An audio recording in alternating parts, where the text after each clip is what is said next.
Brave Irene by William Steig. Read to you by Giji of Giji's Story Time. Especially for Selah's 7th birthday. Mrs. Bobbin, the dressmaker, was tired and had a bad headache, but she still managed to sew the last stitches in the gown she was making. "It's the most beautiful dress in the whole world," said her daughter Irene. "The Duchess will love it." "It is nice," her mother admitted, "but Dumpling, it's for tonight's ball, and I don't have the strength to bring it. I feel sick." "Poor Mama," said Irene. "I can get it there." "No, Cupcake, I can't let you," said Mrs. Bobbin. "Such a huge package, and it's such a long way to the palace. Besides, it's starting to snow." "But I love snow," Irene insisted. She coaxed her mother into bed, covered her with 2 quilts, and added a blanket for her feet. Then she fixed her some tea with lemon and honey and put more wood in the stove. With great care, Irene took the splendid gown down from the dummy and packed it in a big box with plenty of tissue paper. "Dress warmly, Pudding," her mother called in a weak voice. "And don't forget to button up. It's cold out there and windy." Irene put on her fleece-lined boots, her red hat and muffler, her heavy coat, and her mittens. She kissed her mother's hot forehead 6 times. Then once again made sure she was tucked in snugly and slipped out with the big box, shutting the door firmly behind her. It really was cold outside, very cold. The wind whirled falling snowflakes about this way, that way, and into Irene's squinting face. She set out on the uphill path to Farmer Bennett's sheep pasture. By the time she got there, the snow was up to her ankles, and the wind was worse. It hurried her along and made her stumble. Irene resented this. The box was problem enough. "Easy does it," she cautioned the wind, leaning back hard against it. By the middle of the pasture, the flakes were falling thicker. Now the wind drove Irene along so rudely she had to hop, skip, and go helter-skeltering over the knobby ground. Cold snow sifted into her boots and chilled her feet. She pushed out her lip and hurried on. This was an important errand. When she reached Apple Road, the wind decided to put on a show. It ripped branches from trees and flung them about, swept up and scattered the fallen snow, got in front of Irene to keep her from moving ahead. Irene turned around and pressed on backwards.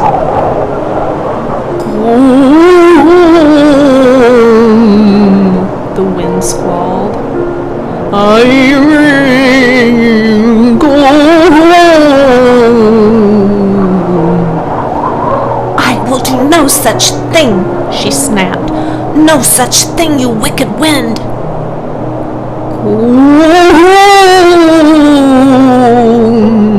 The wind yodeled.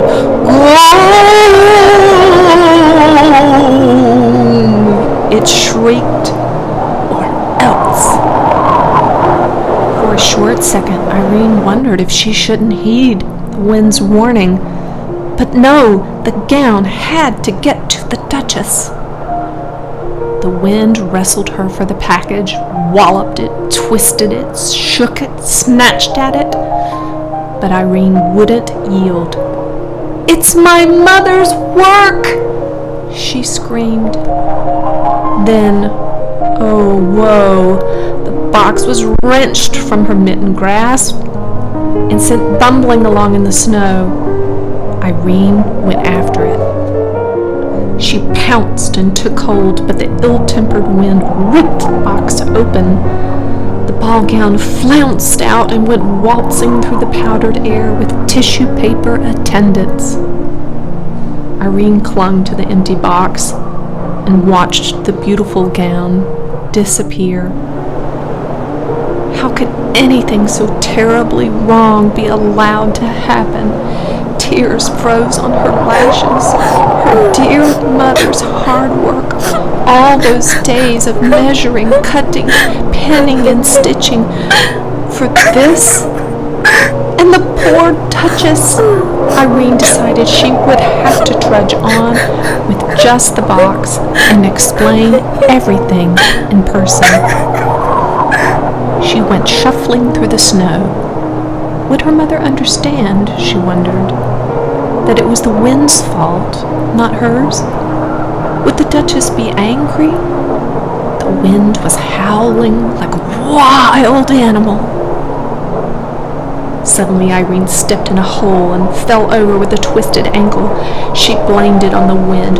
"Keep quiet!" she scolded. "You've done enough damage already. You've spoiled everything! The wind swallowed up her words. She sat in the snow in great pain, afraid she wouldn't be able to go on. But she managed to get to her feet and start moving. It hurt.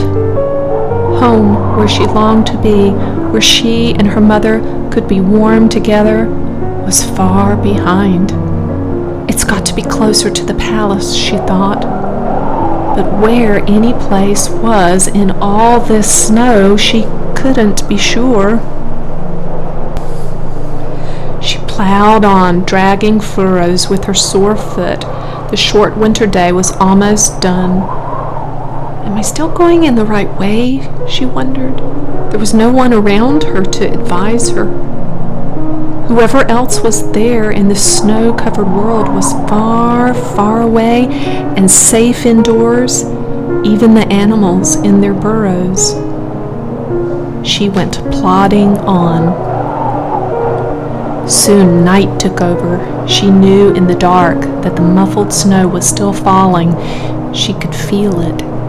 She was cold and alone in the middle of nowhere. Irene was lost. She had to keep moving. She was hoping she'd come to a house, any house at all, and be taken in. She badly needed to be in someone's arms. The snow was above her knees now. She shoved her way through it, clutching the empty box.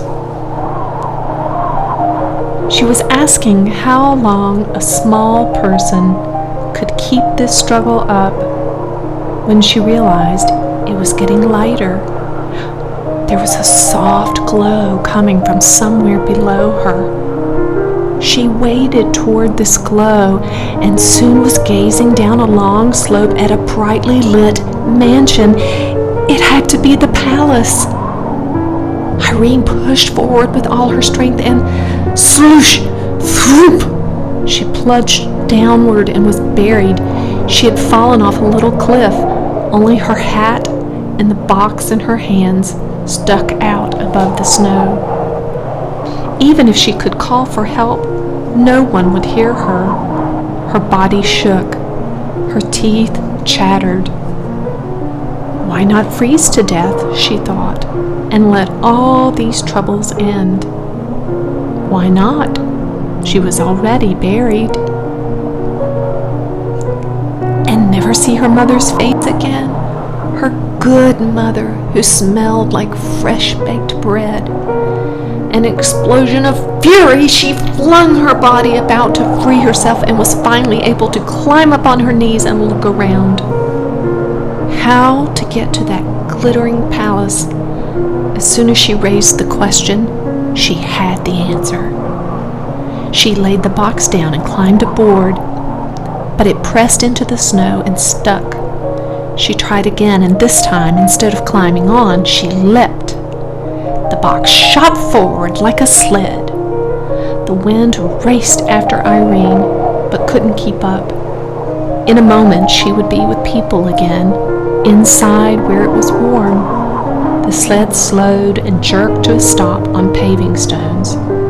The time had come. to break the bad news to the Duchess.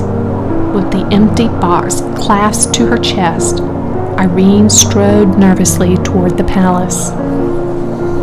But then her feet stopped moving and her mouth fell open. She stared. Maybe this was impossible, yet there it was, a little way off and over to the right, hugging the trunk of a tree. The beautiful ball gown. The wind was holding it there. "Mama!" shouted Irene. "Mama, I found it!" She managed somehow, despite the wind's meddling, to get the gown off the tree and back into its box. And in another moment she was at the door of the palace. She knocked twice with a big brass knocker. The door opened and she burst in. She was welcomed by cheering servants and a delirious Duchess. They couldn't believe she had come over the mountain in such a storm all by herself. She had to tell the whole story, every detail, and she did. And then she asked to be taken right back to her sick mother. But it was out of the question, they said. The road that ran around the mountain wouldn't be cleared until morning. "Don't fret, child," said the Duchess. "Your mother is surely sleeping now.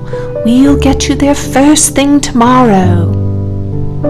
Irene was given a good dinner as she sat by the fire, the moisture steaming off her clothes. The Duchess, meanwhile, got into her freshly ironed gown just before the guests began arriving in their sleighs. What a wonderful ball it was! The Duchess in her new gown was like a bright star in the sky. Irene, in her ordinary dress, was radiant. She was swept up into dances by handsome aristocrats who kept her feet off the floor to spare her sore ankle. Her mother would enjoy hearing all about it. Early the next morning, when snow had long since ceased falling, Mrs. Bobbin woke from a good night's sleep feeling much improved. She hurried about and got a fire going in the cold stove. Then she went to look in on Irene. But Irene's bed was empty. She ran to the window and gazed at the white landscape. No one out there. Snow powder fell from the branch of a tree. "Where is my child?" Mrs. Bobbin cried. She whipped on her coat to go out and find her.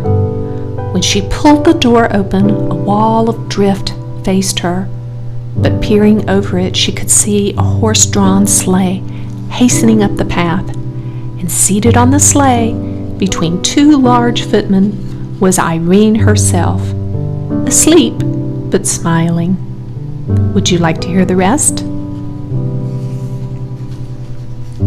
Well, there was a bearded doctor in the back of the sleigh, and the Duchess had sent Irene's mother a ginger cake with white icing, some oranges and a pineapple, and spice candy of many flavors, along with a note saying how much she cherished her gown and what a brave and loving person Irene was.